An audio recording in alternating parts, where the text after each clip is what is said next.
Masya Allah.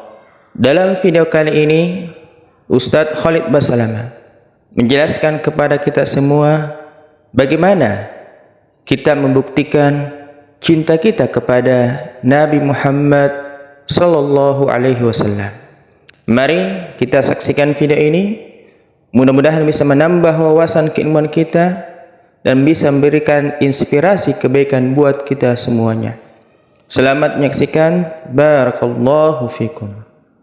Ini kehidupan dari pertama kita di dunia disuruh jadikan suri tauladan, di kuburan ditanya tentang namanya, di akhirat pun nanti dia menjadi pemimpin anak Adam. Bahkan kata Nabi SAW untuk kita semua, tidak ada seorang kaum manusia sebelum kalian kecuali berharap menjadi kalian, karena kalian menjadi pengikut Nabi terakhir. Karena semua nabi-nabi mengatakan akan datang nanti nabi terakhir, akan datang nabi terakhir, namanya Muhammad, namanya Ahmad, manusia terbaik, pemimpin para manusia, bukan cuma nabi-nabi, semua manusia dipimpin olehnya. Maka semua kaum mereka berharap menjadi kita. Sebuah karunia yang luar biasa, teman-teman sekalian. Saya akan mulai dengan masalah urusan dunia. Urusan dunia kita ikutin juga Nabi SAW. Tidak boleh ada yang tertinggal.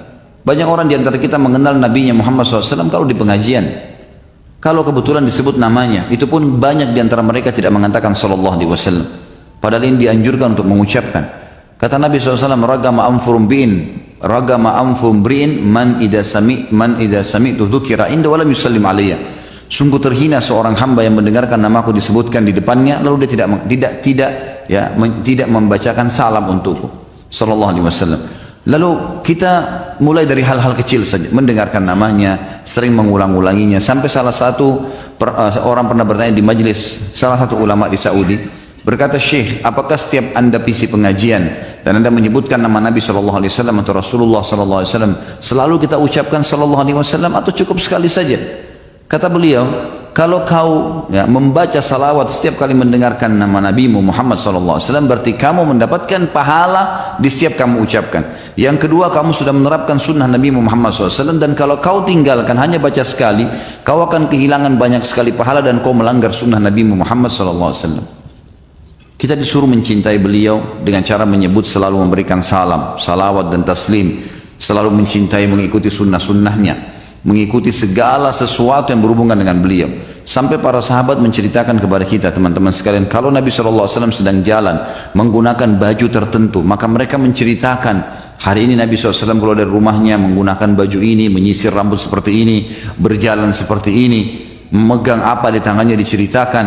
Dan kalau Nabi SAW sedang jalan kemudian kepanasan, mereka menaunginya dengan pelapa-pelapa kurma. Kalau mereka minum, mereka haus, mereka mendahulukan Nabi SAW, sampai orang-orang Quraisy pun heran.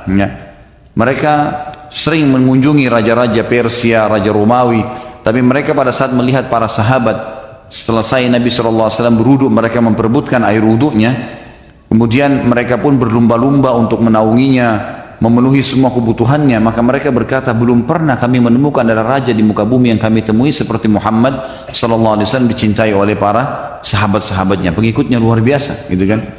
Sampai Khubayb radhiyallahu anhu, sahabat Nabi yang mulia, pada saat beliau diutus oleh Nabi SAW menuju ke satu suku yang untuk diserang 10 orang, maka Khubayb termasuk tertawan. Ditawan lalu dijual oleh satu suku Arab kepada orang-orang Quraisy. Lalu orang-orang Quraisy ingin menghukum mati Khubayb ini. Setelah ringkas cerita adalah terkenal Khubayb disalib di Mekah, ditaruh di tiang yang berbentuk seperti salib lalu digantung. Kemudian mulailah orang-orang Quraisy menyiksanya. Ada yang mencuilnya sedikit dengan pisau, ada yang menempelkan minyak yang panas di kulitnya, ada yang mulai menamparnya, memukulnya. Khubayb sabar, tidak bicara apapun. Subhanallah, sampai ada satu orang Quraisy, ini badannya sudah berdarah-darah nih. Ada satu orang Quraisy mengatakan, sungguh kau rugi mengikuti Muhammad. Waktu dia mendengar Nabi Muhammad SAW dihina, tiba-tiba Khubayb bergerak sampai tiang salib tersebut hampir rubuh. Bergerak, mengamuk, lalu mengangkat suara dan mengatakan, apakah kalian berani menghina Rasulullah SAW? Demi Allah, lebih baik saya mati untuk membelahnya, gitu kan? Saya lebih mencintai mati membelahnya daripada saya mati dalam keadaan konyol. Maka Abu Sufyan pun waktu itu belum masuk Islam heran melihat kejadian tersebut. Ini tadi dikorek, dilukai badannya, ditempelin minyak panas, enggak teriak, enggak marah, enggak apa-apa, sabar. Tapi begitu disebutkan nama Muhammad langsung dia ngamuk dan hampir melawan. Kalau dia lepas dari ikatannya mungkin dia lawan sendirian orang-orang Quraisy itu. Akhirnya Abu Sufyan mengatakan, saya belum pernah menemukan ada orang yang mencintai Muhammad sebagaimana sahabat-sahabatnya mencintainya. Artinya ini luar biasa ini, gitu kan? Luar biasa. Dan memang itu perintah dalam agama kita untuk kita mencintai Nabi SAW. Semua perkataannya, perbuatannya, ya, persetujuannya itu dianjurkan untuk kita mempertahankan dan memurnikan sekali. Cinta yang sebenarnya teman-teman sekalian adalah kembali kepada hadis Nabi SAW. Kata Nabi SAW, semoga Allah merahmati seseorang ya, yang menukil dariku apa yang dia dapatkan dariku. Seperti itu, perkataannya, perbuatannya, persetujuannya, semuanya ada. Tentu sunnah-sunnah Nabi SAW ada macam-macam. Ada perkataan Nabi SAW, ada perbuatan Nabi SAW, dan ada persetujuannya, namanya takrir. Kalau perkataan seperti Nabi SAW mengatakan misalnya, memerintahkan sesuatu, jangan kalian minum sambil berdiri misalnya. Perkataan Nabi SAW. Maka secara letterlet kita harus menukil seperti itu. Dan kita tidak tambahin, tidak kurangin. Gitu kan? Begitu juga dengan perbuatan Nabi SAW pada saat beliau sedang berjihad, pada saat beliau sedang haji.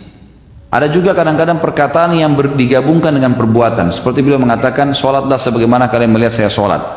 Perkataan beliau suruh perintah melihat beliau sholat, lalu para sahabat memperhatikan gerakan-gerakan Nabi SAW, lalu menukil kepada kita bagaimana sholatnya. Ada persetujuan Nabi SAW. Perilaku-perilaku sahabat yang dilakukan oleh para sahabat di zaman Nabi SAW masih hidup. Garis bawahi kata-kata ini. Di zaman Nabi SAW masih hidup, wahyu masih turun, gitu kan? Maka pada saat itulah ya, ada sahabat-sahabat yang kadang-kadang melakukan satu perbuatan dan Nabi SAW setujui. Tidak mengucapkan statement memerintahkan, tidak juga mencontohkan untuk melakukan, tetapi beliau menyetujui perbuatan sahabat itu. Seperti misalnya Khalid bin Walid, sahabat Nabi yang pernah membawa biawak di hadapan Nabi SAW yang sudah dipanggang. Lalu beliau mengatakannya, Rasulullah silakan. Saya suka sekali biawak ini, tapi saya tidak mau sentuh sampai anda duluan yang menyentuhnya. Karena cintanya dengan Nabi SAW.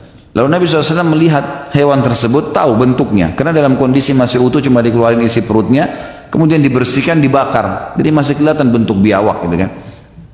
Biawak ini di Timur Tengah di padang pasir, ada miripnya sering dengan gambar-gambar dinosaurus ya. Kalau biasa digambarkan dinosaurus, tapi kecil, gitu kan. Seperti itulah. Maka kemudian Nabi SAW lalu beliau bersabda SAW, "Hada laisa bi ardi qaumina." Kami enggak kenal di wilayah kami. Di Mekah dulu saya enggak pernah makan ini nih. Maka saya tidak mau menyentuhnya. Nabi SAW cuma bilang, saya tidak sentuh. Lalu Khalid bin Walid pun memakan biawak tersebut di hadapan Nabi SAW. Nabi enggak menyentuh, Nabi enggak memotivasi. Dari perilaku Nabi SAW tidak ada, Nabi tidak lakukan, tidak juga memerintahkan untuk memakannya, tapi beliau membiarkan Khalid bin Walid memakannya. Berarti persetujuan. Makanya ulama sepakat mengatakan ada qauliyah, fi'liyah, takririyah. Perkataan, perbuatan, persetujuan Nabi SAW. Para sahabat sangat memperjuangkan masalah ini. Sayangnya banyak orang tidak memahami bahwasanya proses perkataan Nabi SAW, proses perbuatan Nabi SAW, dan proses persetujuan Nabi hanya sebatas waktu Nabi SAW hidup dan wahyu masih turun. Saya pernah dengarkan seseorang khatib Jumat, semoga Allah berikan hidayah, di salah satu masjid dekat rumah saya dulu. Kemudian dia berkata, banyak sekarang orang-orang mengatakan ini bid'ah, ini bid'ah, ini nggak boleh, karena Nabi nggak pernah contohin, gitu kan? Ada banyak contoh-contoh di zaman Nabi SAW yang Nabi sendiri tidak kerjakan, sahabat kerjakan dan dibiarkan. Contohnya tuh Nabi para sahabat buat, tapi tidak dikatakan bid'ah tuh.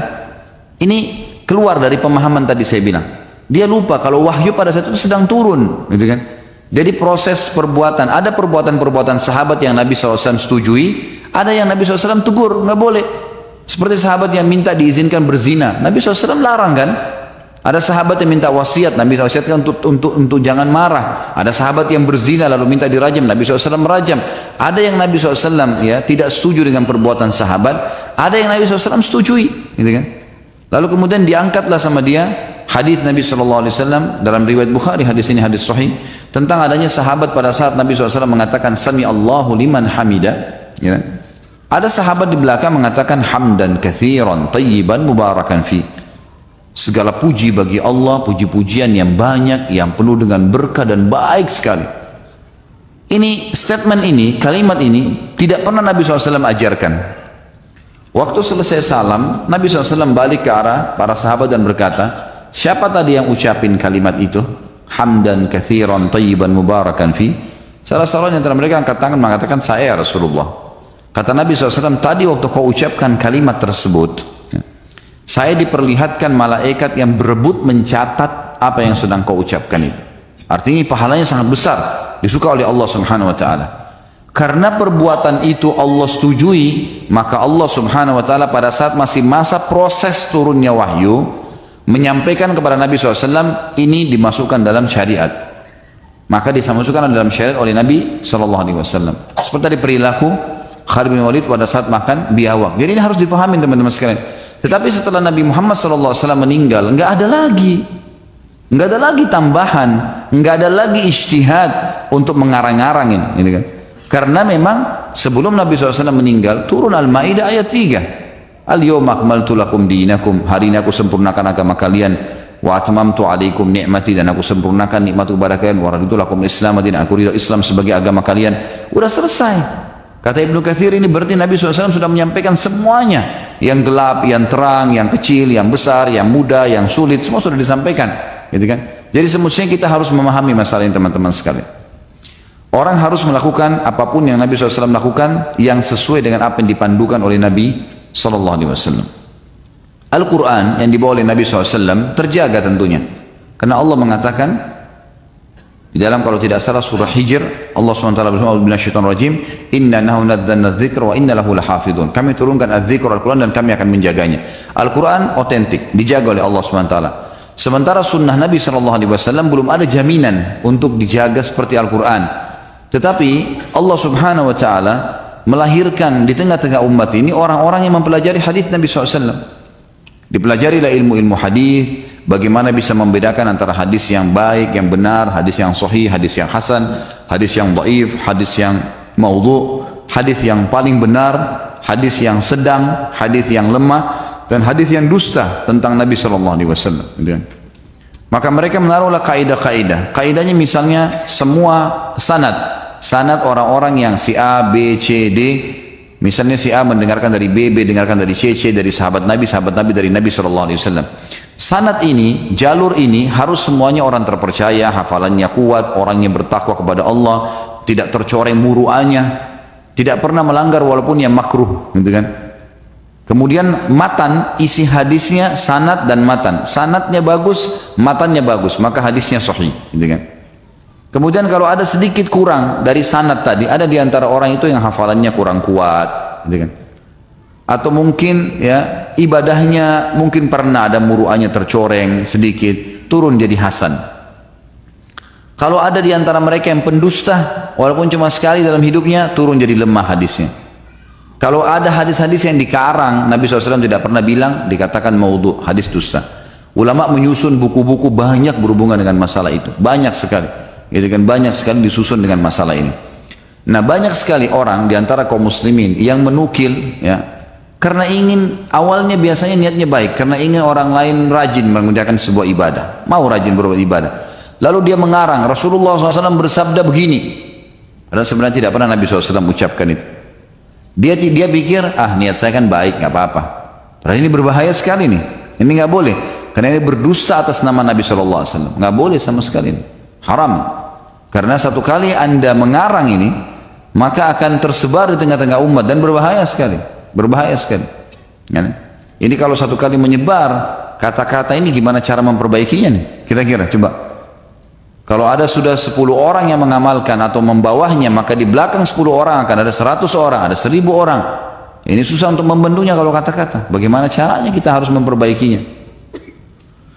Jadi kita harus memahami teman-teman sekalian, Nabi SAW kedudukannya memang harus diikutin dan memang harus dipelajari semua apa yang beliau ajarkan, dan kita harus mengenal semua yang berhubungan dengan Nabi SAW.